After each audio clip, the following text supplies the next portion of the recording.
Isa po mapagpalang panonood sa inyong lahat, mga ginigiliw na mga kaibigan at mga kapatid. Wow! Praise the Lord because we are starting a new series.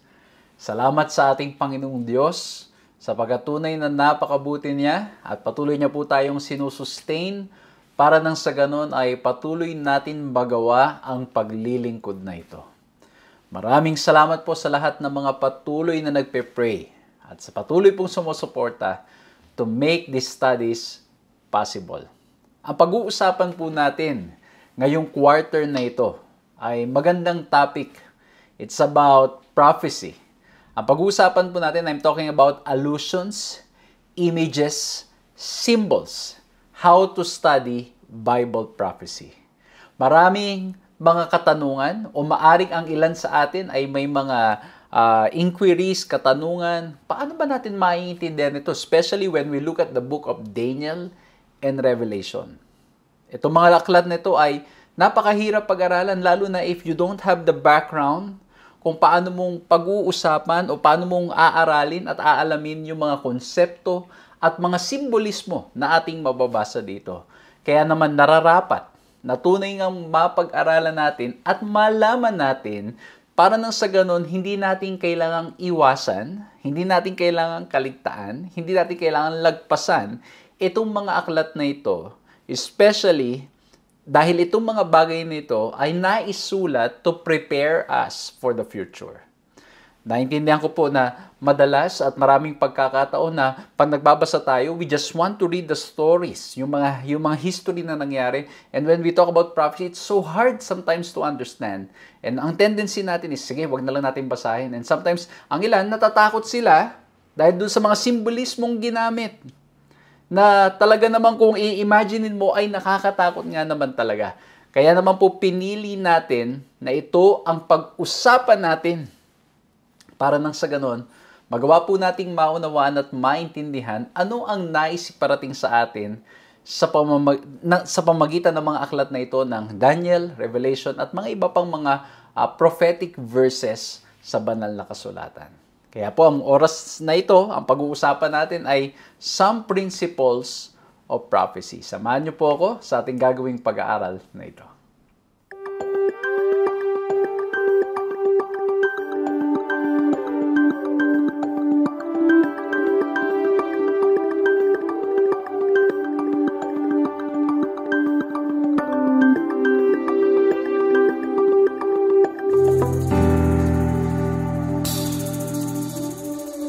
Ako po si Pastor John Alexis Mercado at patuloy po kayong sumusubaybay sa paglilingkod na ipinagkakalob po sa inyo ng 3 Points Ministries na ito rin naman ay napapanood sa Hope Channel. Maraming salamat po sa inyong patuloy na pagtangkilik sa ginagawa nating mga programa. Maraming salamat po sa inyong mga pagmamahal, sa inyong pong pag-care, sa inyong pong mga panalangin, kung kaya naman tuloy-tuloy po natin nagagawa ang ating paglilingkod. Maraming salamat po doon sa mga nagsishare ng kanilang resources para nang sa ganun mapaganda at mapagpatuloy pa natin itong gawain ito. At sa biyaya po ng ating Panginoong Diyos, no matter how busy we are, going from one place to another, tulad po ngayon, we are in a itinerary, traveling to different countries and places. And we praise the Lord po na nagagawa po natin ito all because of the love of our brothers and sisters na nagbubukas na kanilang mga tahanan at nagsishare na kanilang mga resources para magawa natin ito. Maraming salamat po sa lahat po ng mga nasa Luzon, Visayas, Mindanao. Nasaan po kayo? Last time po, we were, ito naman po nakaraang linggo, we were in Siargao, Mindanao. And we praise the Lord na nakapaglingkod po tayo dyan. Purihin po ang ating Panginoong Diyos na meron po tayong mga sumusubaybay dyan sa lugar na yan at nawa po yung na-bless po kayo sa paglilingkod na aming ginawa. So binabati ko po ang lahat mula nasaan man po kayong lupalop ng mundo. Purihin ng Panginoon dahil nakakasama po namin kayo. At kung kayo naman ay first time yung sumama dito sa programang ito, again, I invite you to like, subscribe, hit the notification bell para nang sa ganun ma-notify po kayo sa lahat ng mga pag-aaral namin ginagawa. Kung lagi naman namin kayong kasama, again, as usual, I invite you to please share the program. Kung nanonood kayo sa social media, pindutin nyo yung share button dyan o i-copy nyo ang link and then isend nyo na po sa mga kaibigan ninyo at mga mahal nyo sa buhay. Baka makatulong. Baka ito ay maging blessing, pagpapala sa kanila. Baka ito ay kailangan nila. Baka may mga nag-aaral na hindi maunawaan. At o kaya naman, it's hard for them to discuss and know about these things. We will try to make this study as simple as possible and hopefully mas madali pong maunawaan. At kung nanonood naman kayo sa television at nakikinig sa radyo, pakishare nyo na lang po sa mga kapitbahay nyo, mga mahal nyo sa buhay na meron tayong programang ginagawa at nawa po ay maging pagpapala sa inyo pong lahat ito. So muli po, purihin ang ating Panginoong Diyos. Maraming salamat po sa inyo pong patuloy na pagtangkilik at patuloy rin pong pag-share. At sa biyaya po ng ating Panginoong Diyos, magpapatuloy po tayo at kailangan na tayo ay patuloy na lumapit sa ating Panginoong Diyos because without Him, wala po tayong magagawa. If we are not connected to Him, it's impossible for us to understand the concepts na ating pag-uusapan ngayon. Kaya naman po, I'm inviting you all na tayo pong lahat ay sama-samang manalangin. Ama po naming Diyos, dakil at makapangyarihan sa lahat, maraming salamat po sa pagkakataong ibinigay sa amin upang magkasama-sama at pag-aralan ang napakagandang leksyon na inyo pong inihanda para sa bawat isa. Nawa po ito ay makatulong sa paglago ng aming relasyon sa inyo, makatulong upang maunawaan namin ang inyong mga salita, makatulong upang nang sa ganon, mas lalo po naming maisuko ang aming buhay sa inyo. Purihin po ang inyong pangalan, at Panginoon, gabayan niyo po kami at bigyan niyo kami ng katalinuhan at lakas para maisabuhay ang lahat ng mga ito. Maraming salamat po sa pangalan ng aming Panginoong Yesus. Amen. Amen. So muli po, we are starting a new series entitled Allusions, Images, Symbols, How to Study Bible Prophecy. Napakagandang pag-aaral. At ang topic po natin ngayon, Some Principles of Prophecy. Magtitingin tayo kung ano yung mga prinsipyo na dapat nating malaman para nang sa ganun maunawaan natin yung mga prophetic book sa banal na kasulatan. Ang ating key text, Jeremiah 9:24.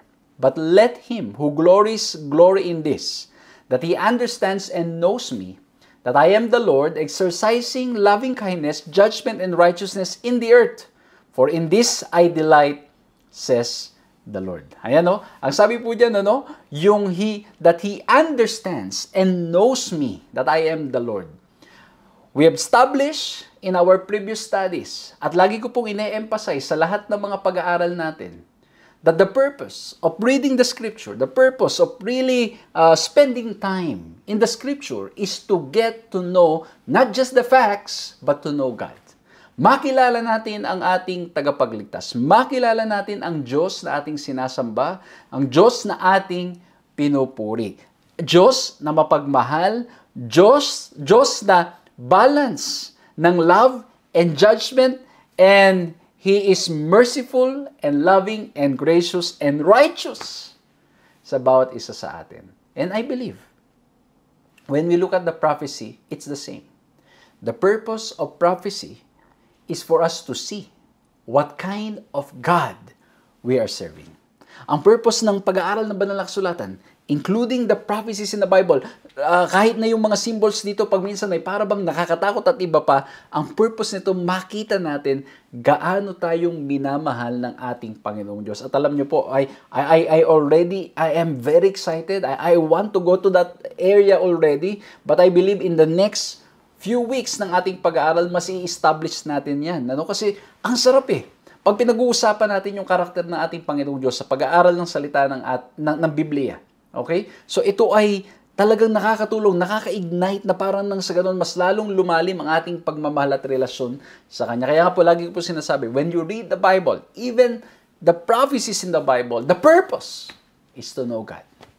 Makilala natin siya. Kung ang nalaman lang natin ay facts, at hindi natin nabigyang pansin na pagkakilala sa ating Panginoong Diyos, then we might be missing the point. And ako po, masasabi ko po, in my own experience, that I have come to the realization that it's possible to know the facts and not know our Savior. It's possible to know the details of what happened, to understand yung mga ilang mga mysteries because of all this support and help that we can get, but without really knowing and understanding who God is, we might be missing the point. Because all these things points us back to who God is. Napakaganda, no? Alam nyo, itong mga to, pag-uusapan natin pa in the next concepts. Mas magiging clear pa natin, next lessons, pag-uusapan natin clearly yung mga bagay na yan. Pero for now, let's look at some principles of prophecy. And as usual, I have divided, or I have summarized our lesson into 3 points. Okay? Nawa po maging madaling paraan para maalala, maunawaan, at ma-share natin sa mga mahal natin sa buhay. At kung meron kayo na iba pang leksyon na inyong napulot, then I invite you to please share that. I-share nyo po sa mga kaibigan ninyo, sa mga mahal nyo sa buhay, o kaya naman, i-share nyo sa comment section kung nanonood kayo dito sa social media. Kung nakikinig kayo sa radyo, nakikinig kayo o nanonood kayo sa television, please share it. Okay? I-share nyo sa mga kaibigan ninyo. O kung may pagkakataon na ito yung pag-uusapan, i-share po ninyo. At hopefully, ito yung makatulong upang nang sa ganun, mas lalo pang lumalim ang ating pagkakilala. At hindi lang natin alam, baka yung mga makukuha nating lessons will be a blessing to a lot of people. And at the same time, when you share, it helps you remember more. Okay? So again, 3 points po, and all the letters will start with letter B. So the first letter B na gusto ko pong i-share sa inyo, some principles of prophecy is that number 1, we need to look at our belief. Okay? Ano bang ating paniniwala? pagdating sa salita ng ating Panginoong Diyos? Well, in reality, other words that I can use for this is attitude. Ano ba yung attitude natin pag binabasa natin ang salita ng ating Panginoong Diyos? Kasi baka mamaya, tayo mismo ang iniisip natin, ang belief natin ay hindi mauunawa ng Biblia. Kung ganun ang belief natin, well, that's what we will get. Hindi natin maintindihan. But if our belief is that it's possible for the Scripture to be understood, even for people na tulad natin na limitado, at maging tayo, kahit tayo gano'n kasimple lamang, then it's possible to understand it. Ang tanong, ano bang sinasabi ng Bible na dapat na maging paniniwala natin pagdating sa pag-unawa ng salita ng ating Panginoong Diyos? Basahin natin Matthew 24:15. Ang sabi ganito, "So when you see the abomination of desolation spoken by the prophet Daniel standing in the holy place," tingnan niyo po, may nakalagay, "let the reader understand." Ito po ang pino-point out ay yung prophetic text that can be found in the book of Daniel. At ang sabi daw po, pag nakita nyo na nangyayari itong mga to, let the reader understand. Okay? So, ibig sabihin, again mga kapatid, marami akong pwedeng i-discuss dito pa lang, but again, I don't want na maging advanced dun sa mga next na mga topics natin sa mga susunod na linggo. Pero gusto nating i-emphasize dito, by the statement of Christ, let the reader understand, it means that the Scripture and even prophetic book can be understood. Pwede itong maunawaan. Pwede natin itong maintindihan. Okay? Especially if we have the leadings and guidance of our Lord and Savior, Jesus Christ. Mas ididil ko po yan later. Pero ang gusto kong emphasize sa Matthew 24:15, sinasabi ni Jesus Christ, ang book of Daniel, it's possible na maintindihan. Ano pa, tingnan nyo? Revelation 1:3. Ang sabi dito, "Blessed is the one who reads aloud the words of this prophecy, and blessed are those who hear and who keep what is written in it, for the time is near." Okay? Referring to the immediate context talks about yung book of Revelation, yung sulat ni John, the Revelator. Okay? Ang sabi niya doon, mapalad yung mga nagbabasa, nakikinig at tumutupad ng mga bagay na nakasulat doon sa propesiya, sa aklat ng propesiya, which is the book of Revelation. Which means, ang gusto iparting sa atin dito ay mauunawaan. And so, we need to have that mindset and belief and attitude that when we go to the Word of God, it's possible na maintindihan natin, but it's only possible when we are connected to God. It's only possible kung meron tayong relasyon sa ating Panginoong Diyos. Because without our relationship with God, without that connection with God, it's gonna be impossible para nang sa ganun, maunawaan natin yung sinasabi ng masalita natin Panginoong Diyos. Because remember, the Word of God is holy. The Word of God is not just it's not just ordinary words. Kaya naman, mahalaga at mabuti na tayo'y lumapit sa Kanya, humingi ng pangunawa, humingi ng kalakasan, humingi ng lakas upang nang sa ganon, yung mga bagay na nasusulat dito ay ating maunawaan. Amen? Kaya nga po, alam nyo mga kapatid, mga kaibigan, meron ako nabasang isang quote na ang sabi doon na madalas, kaya hindi natin maintindihan because from the very beginning, when we approach the Word of God, we have that thinking that we will not understand it. Or sometimes naman, it could be the other way around. We believe too much sa ating mga sarili that we can understand it, and we forgot to pray, we forgot to seek the Lord's guidance, and we are so proud because we think we are so smart that we believe that we can just understand everything. Ang ending, we end up not really understanding it, and we end up missing the point. Not really knowing ano yung sinasabi ng talata. So again, dito po sa pinag-aaralan natin yung belief, we need to avoid extremes. Number one, yung isang extreme is that we will not fully and we will not understand it. Hindi natin maiintindihan ang prophecy. Once you start thinking like that, it's gonna be really very difficult, very hard to proceed. Very difficult na maintindihan ang salita ng ating Panginoon Diyos. Yung pangalawa naman na extreme is that, kayang-kaya kong intindihin yan. Matalino ako, meron akong degree, meron akong kapag tapos ako, kaya ko yan. At ako'y marami nang nasolve ng mga problem. I can solve even biblical prophecies, biblical, difficult text in the Bible. I can do it. Yan naman yung isa pang extreme. So both extremes, we need to avoid.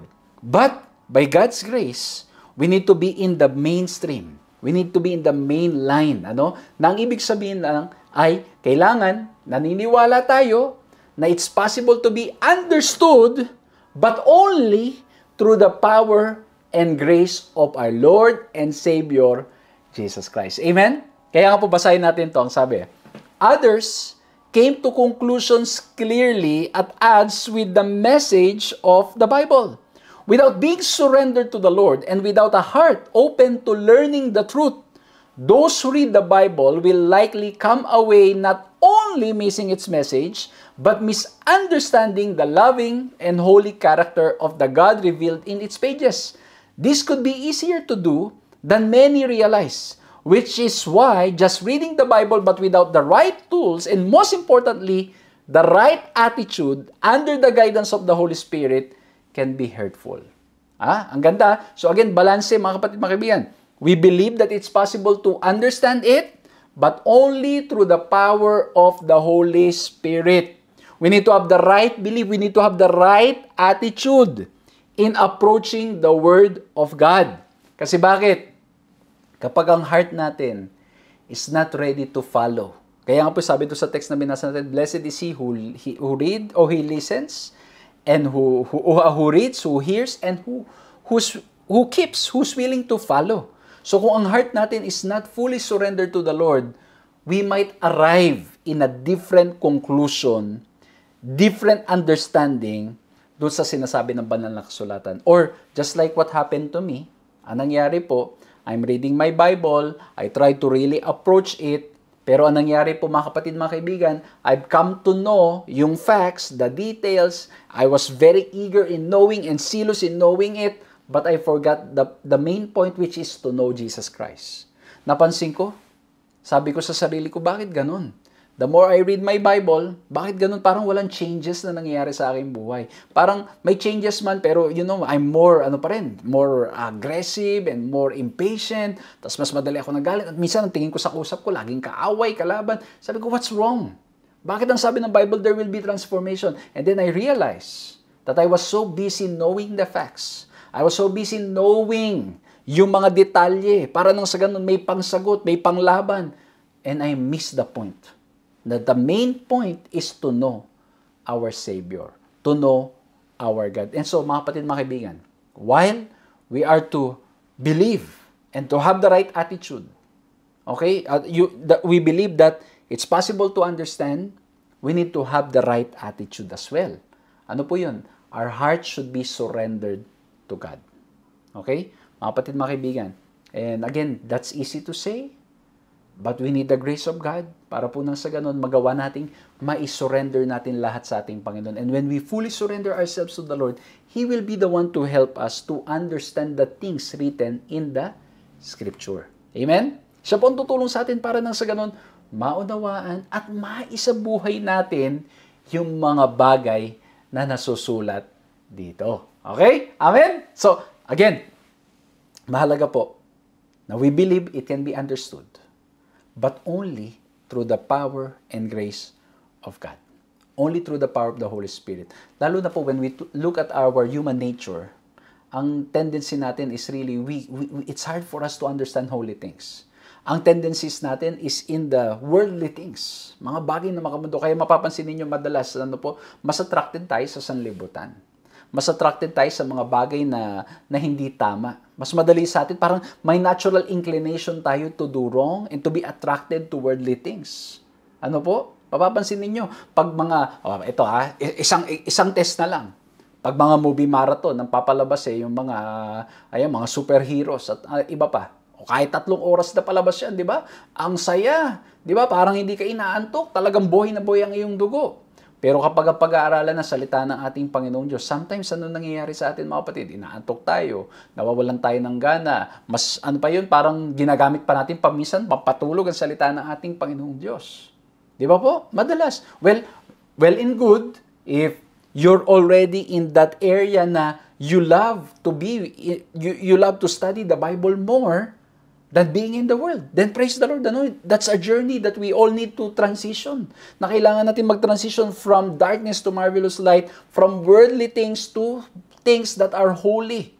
Mga bagay na banal at mga bagay na maganda. Kaya may nabasa ko isang aklat, ang sabi niya, maari daw na ang dahilan kung bakit tayo ay inaantok, tinatamad pagdating sa salita ng ating Panginoong Diyos, kasi masanay pa rin tayo sa sanlibutan kesa sa mga bagay na banal.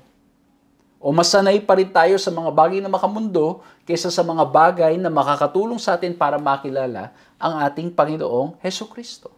And so again, mga kapatid, the right attitude. We need to have faith, obedience, love in our hearts.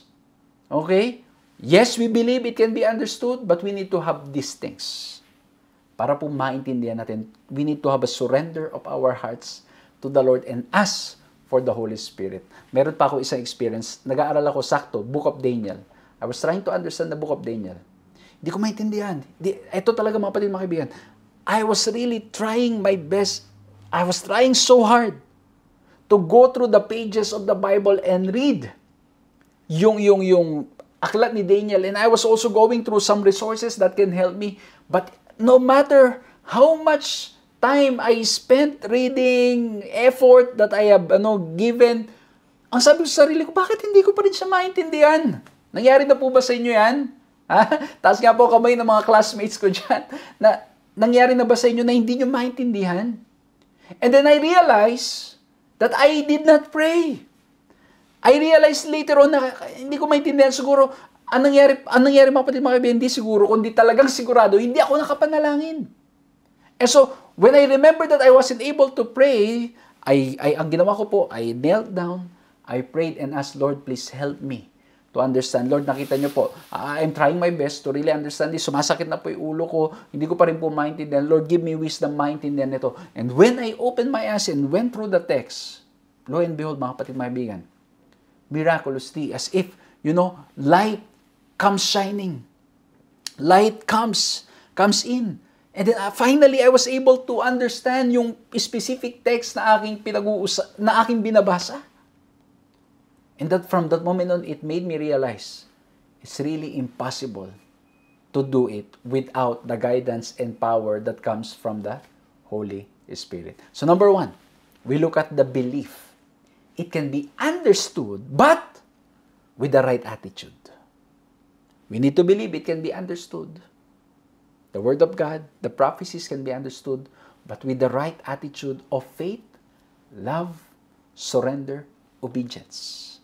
Kailangan ready tayong ibigay ang lahat. Kung ang ating belief is pagdududa, hindi talaga natin maintindihan. Kung ang purpose mo ng pagbasa ng Bible is to look for flaws, to look for loopholes, to look for something wrong, ay yun talagang mahanap mo. But if your purpose of the Bible is to know Christ, to understand His words, and of course, when you understand His words, it points you to the Savior. Mga kapatid, mga kaibigan, I just want to be very clear with that. When you pray for understanding of the Scripture, it's not just about knowing the facts. It's not just about knowing the details. It's not just about learning yung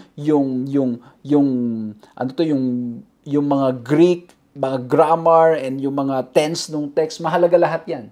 But it's not limited to that. The purpose of understanding is to understand what kind of God we are serving. Kaya ngayon text natin, nagpapakilala ang ating Panginoong Diyos. Na yung salita niya nagpapakilala kung sino siya. That He is loving, He is fair, and He is righteous. So that's our first point. Now, let's go to the second point. Okay? Ang second point natin na linagay ko po dito, again, we're looking at some principles of prophecy. Number 1, we look at the belief. Okay? Kailangan positive. Okay? There's faith, there's love, there's surrender, there's obedience. Okay? And of course, yung opposite, dapat tanggalin natin yung ating doubt, yung ating fear, okay? Yung ating mga worries. Of course, we surrender it to the Lord. That's why we need the Holy Spirit to help us. Now, there's also boundaries that we need to accept. Okay? Kasi bakit? Pag sinabing boundaries, ito yung mga human limitations that we have. Okay? Meron tayong limitasyon sa mga bagay. Halimbawa, alam naman po natin that, hindi ko alam kung nangyari na po sa inyo ito, pero ako po, personally, I'm having a hard time doing a week of prayer for little kids. Nahirapan po ako. Lalo na po nung, I remember the first time I was pastoring a church in Manila, tapos meron pong school, and then from time to time, merong week of prayer yan. And then as a pastor, I was invited to do the week of prayer. I really struggled. How I will deliver the message. I got used to presenting the message doon na sa mga mga college, and then mga young professionals, and then to adults. So it's a little bit difficult for me to go down yung message mapaunawa sa high school below. It's really hard for me, mga kapatid, mga kaibigan. And I admit, kasi nga po yung exposure ko is I've been preaching to a different group of people mula noon. But of course, I'm ready to say, I will go. Okay? Kaya last time, I had the chance to do a week of prayer in Indonesia, at ang aking po audience is grade 1 hanggang grade 6. So, of course, by God's grace, we are ready to go. Pero alam nyo, mga kapatid, yung struggle na how will you explain yung mga deep concept ng theology at nung Bible text at nung story sa isang bata na hopefully maiintindihan, at hindi lang maintindihan, magiging klaro sa kanila yung konsepto na gusto mong itinuturo. Halimbawa, di ba? Ituro mo lang yung word lang na theology. Di ba?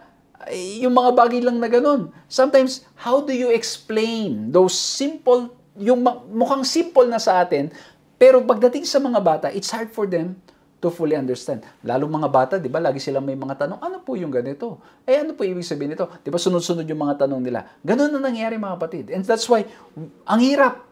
Okay? Ang hirap. Ang Panginoong Diyos ay infinite. Okay? What I mean, we cannot fully comprehend and understand who God is. Because when we start saying na talagang naintindihan natin fully who God is, then He ceases to be God. Kasi He's from eternity to eternity. Okay? He's limitless. He is infinite. Kaya nga po, eto, sa Isaiah 55:9, makukuha natin yung concept. Ang sabi dito, for as the heavens are higher than the earth, so are my ways higher than your ways, and my thoughts than your thoughts. Ibig sabihin, yung paraan na naiisip natin, yung mga naiisip natin na mga rason at marami pang iba, mas higher pa dun. So kung naisip mo, eto na yung naisip mo at tingin mo yun na yung mataas, wala pa yan. Hindi pa sapat yan. Kasi bakit po? Meron tayong tinatawag na human limitations. Okay? Human limitations. Pero ang ginawa ng ating Panginoong Diyos sa kanyang pagmamahal through His Son, Jesus Christ, He tried to explain in human language. He went down to our level para na sa ganun maintindihan natin the concept of God. Okay? Kaya po, gusto ko itong sinabi dito, the problem isn't that God doesn't have the vocabulary to communicate with us. The problem is that we don't have the vocabulary or intellectual capacity to understand Him fully. Hindi natin kaya-intindihan sa ating mga sarili. Ang may problema tayo kasi limited tayo. And we need to accept our human limitations. But of course, through the power of the Holy Spirit, mauunawaan natin, maiintindihan natin yung mga bagay na makakatulong sa atin para makilala ang ating Panginoong Diyos na sapat sa ating ikaliligtas. Amen? May babasahin tayong text dyan later. But the point is, limited tayo, mga kapatid, mga kaibigan. And that's why Jesus needed to go down to our level, nagkatawang tao siya, para ipaunawa sa atin who God is. Kasi without doing that, kahit na anong paliwanag na ginamit na ng ating Panginoong Diyos, lahat ng vocabulary, lahat ng parang He sent prophets, He talked to us through dreams and visions, and yet we still cannot fully comprehend. Kasi bakit? Kasi nga po, we don't have the capacity to fully understand. Pati nga yung pagkatawang tao ng ating Panginoong Diyos, ng ating Panginoon Kristo. It's hard for us to comprehend kasi bakit? Sinusukat natin based sa ating sariling pagkaunawa, based sa ating sariling pananaw, based sa ating mga sariling pagtingin ng mga bagay, and that's why it's hard for us to fully comprehend and understand God. Okay? But by God's grace, through the work of the Holy Spirit, He helps us to have a glimpse, to have an understanding of who God is that will be enough for our salvation. Ang sabi sa 2 Timothy 3:14-15, "But as for you, continue in what you have learned and have firmly believed, knowing from whom you learned it, and how from childhood you have been acquainted with the sacred writings, which are able to make you wise for salvation through faith in Christ Jesus."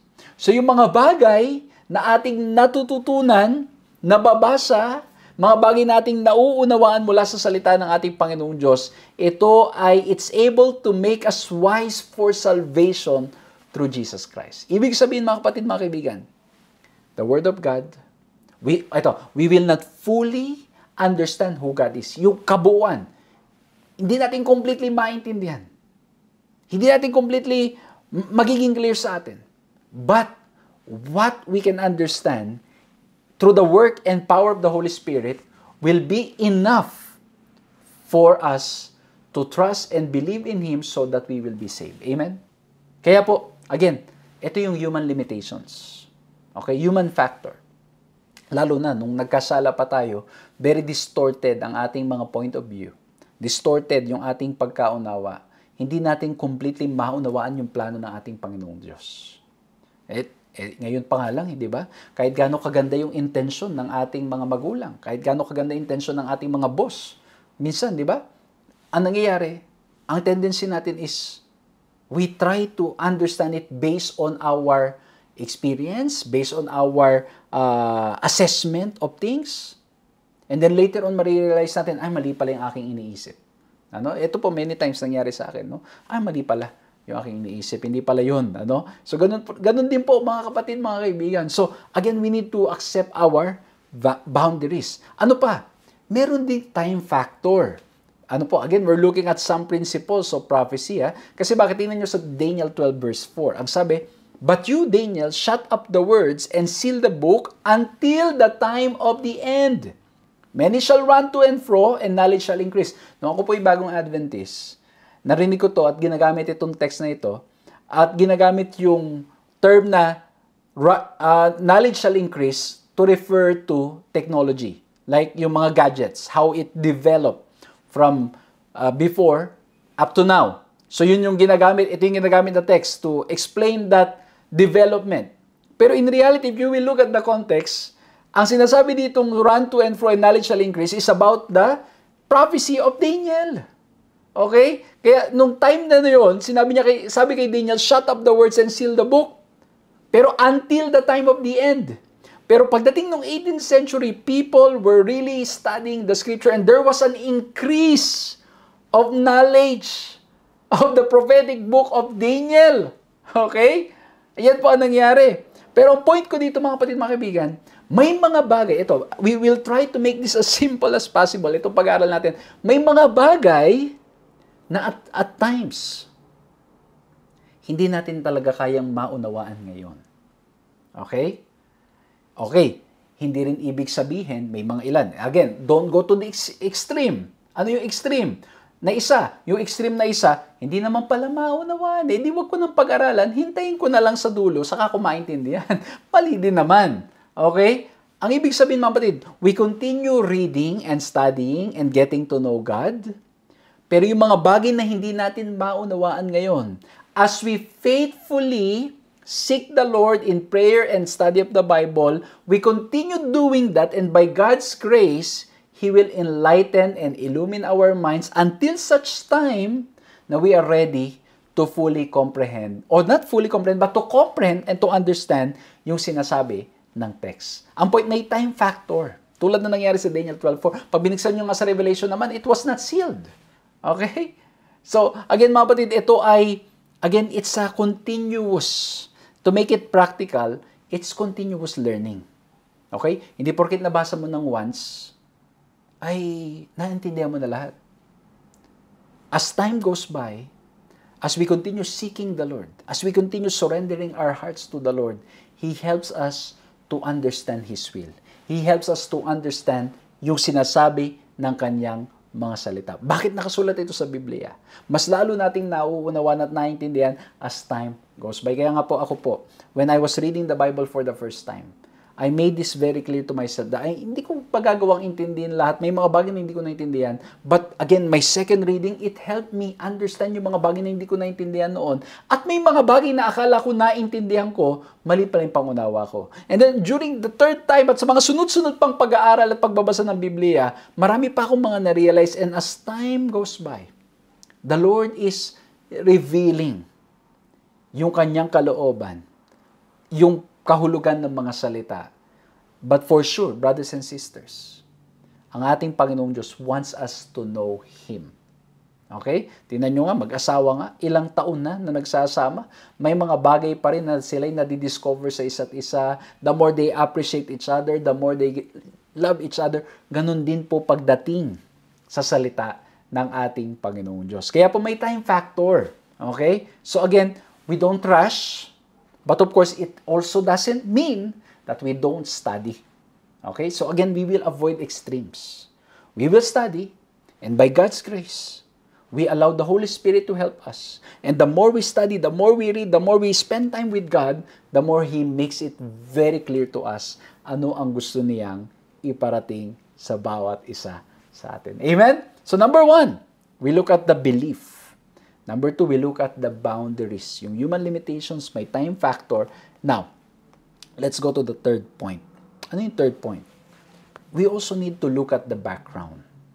Yung background ng text. Okay? Or in other words, yung context. Pag sinabi nating context or background, may mga ilang factors yan which we will be discussing in the next lessons. Ano? I'm not sure how many weeks from now, pero pag-uusapan po natin yan. Pag-uusapan kasi natin yan yung historical context. What's happening during that time?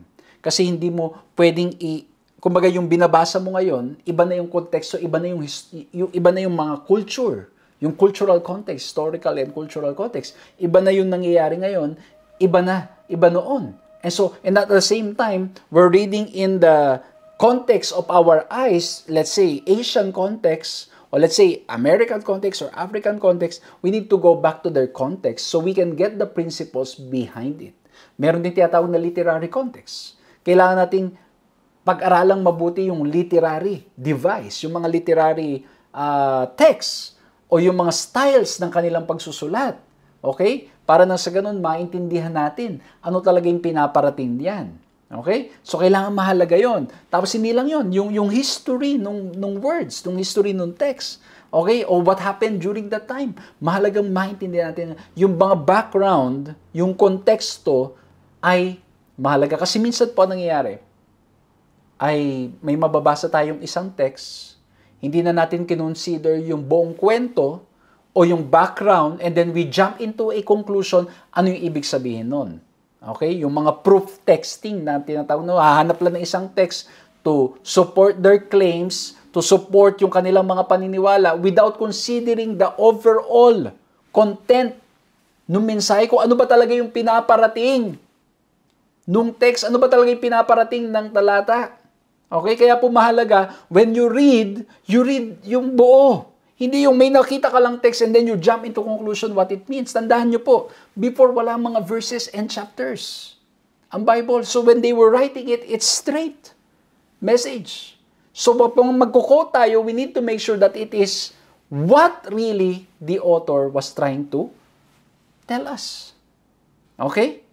Ayan, ang favorite kong kwento dyan, merong isang batang lalaki. Tapos nagbasa siya ng dyaryo. Sabi niya, uy, malabo yung mata ng papa niya. Sabi niya, uy, ang mata ng sili, mabuti pala sa mata. So, ang ginawa niya, sinabi niya sa tatay niya. Sabi niya, Daddy, yung katas ng sili. Yung katas pala ng sili. Parang nasabi ko yata kanina, mata ng sili. Sorry po. Katas ng sili. Sabi niya, yung katas pala ng sili, mabuti sa mata. So, ang ginawa niya, na-convince niya yung papa niya, kinatasan ng sili yung mata. Naku, nung nakatasan ng sili, sobrang hapdi, sobrang sakit ng mata ng kanyang tatay. At pagkatapos, nung tinignan niya, ang nakalagay pala, hindi pala binasa ng anak niya yung buo. Nabasa niya lang yung katas ng sili, mabuti sa mata. Meron pa palang karugtong. Ang nakalagay pala, ang katas ng sili, mabuti sa mata ng pigsa. Tapos hindi lang yun. No, tinignan niya pa yung dyaryo, nung nireview nila, yung palang yung statement na yun ay nasa joke entertainment column. Kumbaga doon, mga kapatid, ay mga biruan. Okay? Hindi ibig sabihin ay pag minsan ay walang katotohanan yung mga nakasulat doon. So ang ibig ko pong sabihin, mga kaibigan, mga kapatid, we need to identify and we need to read the whole thing, and at the same time, we need to check saang section ba siya ng salita ng ating Panginoon Diyos. Is it prophetic? Is it historical? Is it ito, no? May mga ganyan po na mga bagay. And then mahalaga rin na maintindihan natin yung tinatawag na micro and macro and immediate and yung macro context. Okay? So, yung immediate context niya, doon sa text, kung saan sinasabi, and at the same time, how is it connected to the overall theme of the scripture, because the Bible cannot contradict itself. So, yung background is important. And I hope you will continue joining us para nang sa ganun, mas maunawaan po at maintindihan po ito, especially when we look at the prophetic books in the Bible. Kaya tingnan nyo, sabi ni Jesus sa Matthew 8:18, "For truly I say to you, until heaven and earth pass away, not an iota, not a dot will pass from the law until all is accomplished." Okay? Sinasabi ng ating Panginoon Kristo, yung kahalagahan ng salita ng ating Panginoong Diyos at yung fulfillment nito, that it will be fulfilled. And then when you go to Luke 24:27, "And beginning with Moses and all the prophets, he interpreted to them in all the scriptures the things concerning himself." So, ipinapaliwanag ng ating Panginoon Kristo yung mga bagay na binabasa ng mga disipulo, ng mga scribes, mga teachers, and all of them, no? Pinapaliwanag natin Panginoon Kristo na yung mga yan binabasa ninyo, in reality, it's pointing to me. Pinapaliwanag ng ating Panginoon Kristo na lahat ng mga binabasa nyo, pinag-aaralan ninyo, you need to look at this context that it is introducing to you God, the Savior, Jesus. Ang nangyayari po pag minsan, may nabasa tayo, hindi na natin hindi na natin kinonsider yung konteksto, may nabasa lang tayong text na, ito pa, sometimes in favor sa atin.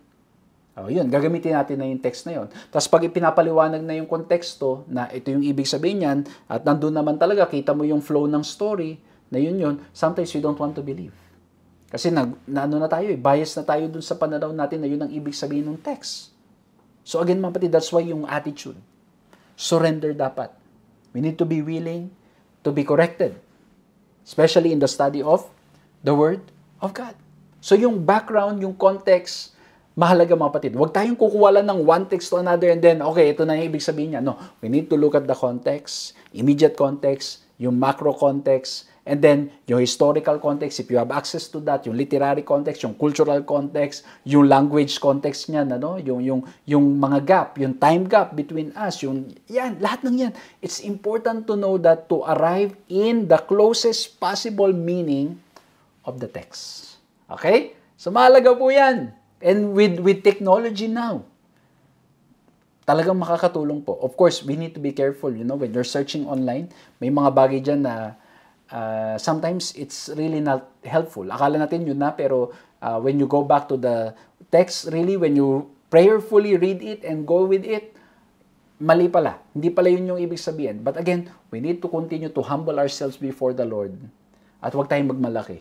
Once na mag-start tayong magmalaki, mga kapatid, that could be the beginning of our downfall. We need to humble ourselves before the Lord. Now, we continue with this background. Now, tignan natin ngayon yung symbols of Revelation and Daniel. Kasi bakit po minsan, ang nangyayari, should we take it literally or figuratively? Symbolical ba to o literal? Itong ano na to? Kasi may mga ilan, when they read the Bible, nakita nilang kwento, lahat na lang gagawin nilang symbolical. Lahat na lang bibigyan nila ng meaning. Okay? Sometimes it's gonna be an allegorical study of the text. Lahat na lang binibigyan ng meaning. Kahit yung intention ng text, wala namang meaning talaga yon. Kumbaga, wala namang gustong iparating na ibang message doon sa text. Binibigyan na lang ng mga message. So we need to be careful with that. Ngayon, how do we identify if it's figurative or symbolical? Ito, basahin natin. The crucial way to do that is to see how that figure The symbol has been used all through the Bible as opposed to looking at how a symbol is used in a contemporary time. So, again, pag may nabasa tayong symbol sa Bible, wag nating gamitin yung mga meaning and symbols during our time. Kasi ulitin ko po, may konteksto sila. At ang maganda sa banal na kasulatan, may mga bagay na mismo ang ating Panginoong Diyos, He revealed the meaning of those symbols. Okay? That's why we need to look at the overall context of the Bible. Kaya nga po yung pagbabasa ng buong Biblia is very important. Okay? Kasi tingnan nyo, katulad nito, in Revelation 1:16, ang sabi diyan, "And he had in his right hand 7 stars, and out of his mouth went a sharp two-edged sword. And his countenance was as the sun shineth in his strength." Okay, pick upin natin yung sharp two-edged sword. Ano kaya ibig sabihin yan? Okay, which is, nabasa natin sa Revelation 1:16. Okay, may mga text ba sa banal na kasulatan that also referred to two-edged sword? Okay? During the time nila at maging sa banal na kasulatan, ito basahin natin Hebrews 4:12. "For the word of God is quick and powerful and sharper than any two-edged sword, piercing even to the dividing asunder of soul and spirit, and of the joints and marrow, and is a discerner of the thoughts and intents of the heart." So makikita po natin dito, yung two-edged sword is being referred to the word of God. So again, mga kapatid, titignan natin yung consistency. And at the same time, minsan ang nangyayari po, they could be using the same word, like two-edged sword, let's say, pareho na two-edged sword na ginagamit. Pero we need to check and identify kung mismong dun sa immediate context niya, ipinapaliwanag na siya nung author. Kasi merong story ganyan. Halimbawa po, yung seeds. Di ba yung parable na yan?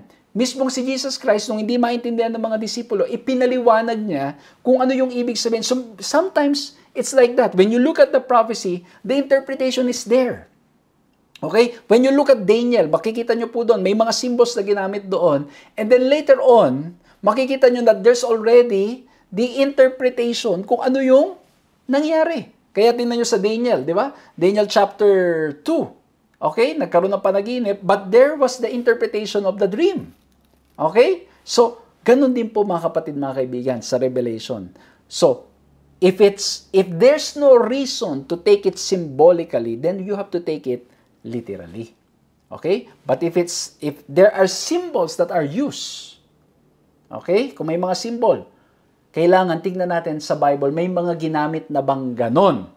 O minsan naman, hindi lang sa may ginamit na ganon, baka naman pinaliwanag rin mismo dun sa text ano yung ibig sabihin yan. Ayun mga kapatid, this is a very long study.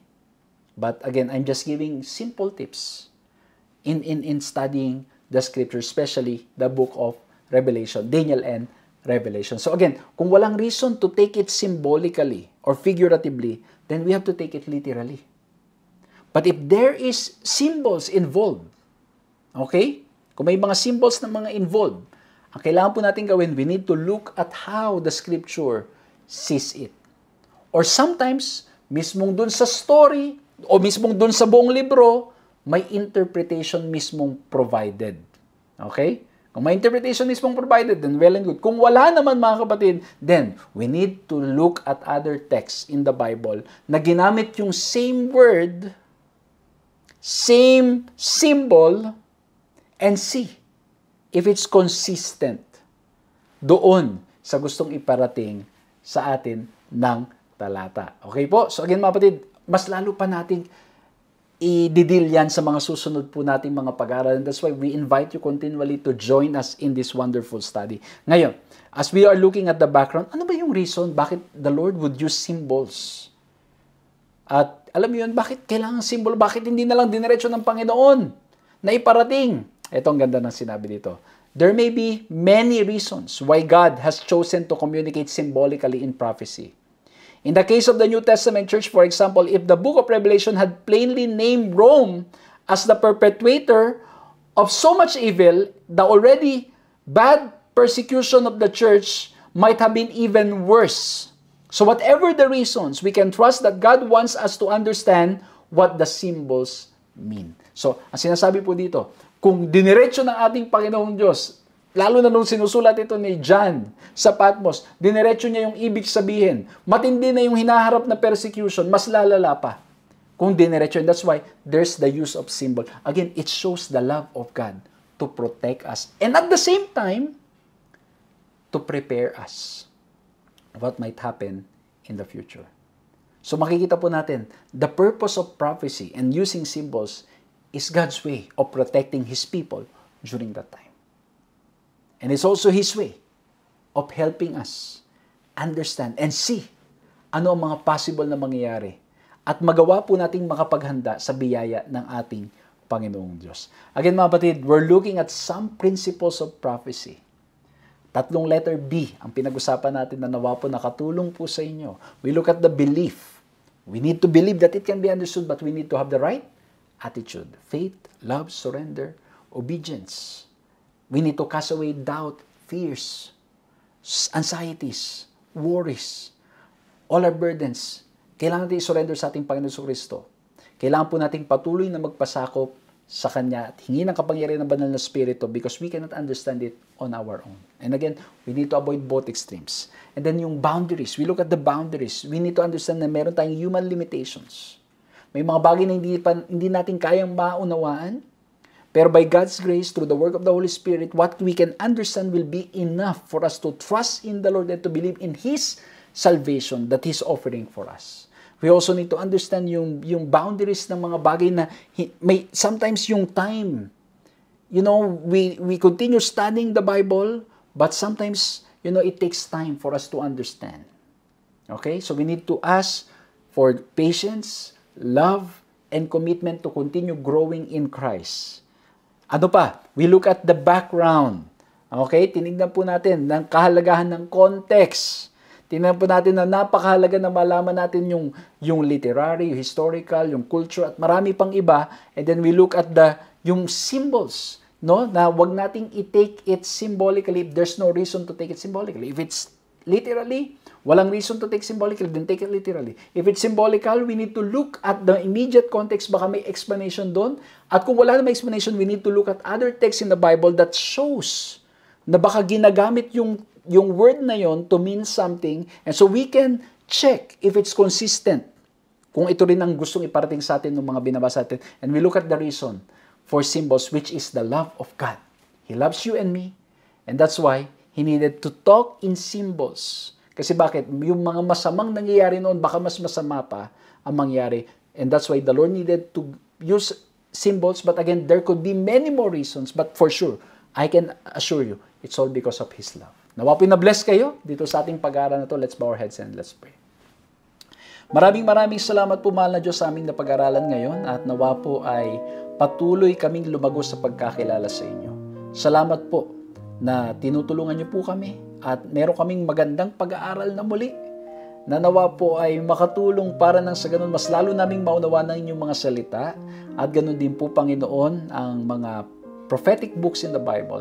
Lord, we cannot do it on our own, and so we ask for the power of the Holy Spirit in our lives. Bigyan niyo rin po kami ng lakas para maisabuhay ang mga bagay na aming mga napag-aaralan. Purihin po ang inyong pangalan, at muli po maraming salamat. Patawarin niyo po kami sa aming mga kasalanan at gabayan niyo po kami every step of the way. Patuloy niyo po kaming sama-samang gabayan sa pag-aaral ng inyong mga salita sa pangalan ni Jesus.